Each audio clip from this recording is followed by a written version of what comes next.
Hello, आज आपण पाहणार आहोत तिळगुळ. तीळ आणि शेंगदाणे आपण भाजून घेतलेले आहेत. आता एका भांड्याला तेल लावून त्यामध्ये आपण गूळ मेल्ट करून घ्यायचे. गूळ असं एक तार निघाली पाहिजे एवढं शिजवू द्या. आता तीळ, शेंगदाणे, वेलची, जायफळ पूड घालून ते सर्व मिक्स करून घ्यायचे व्यवस्थित.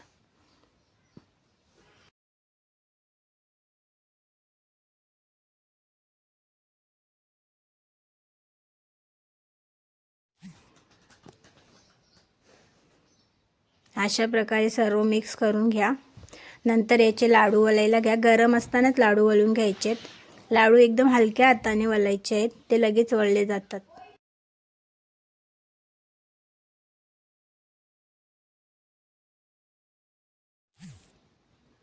रेडी आहेत आपले तिळगुळ. Thanks for watching.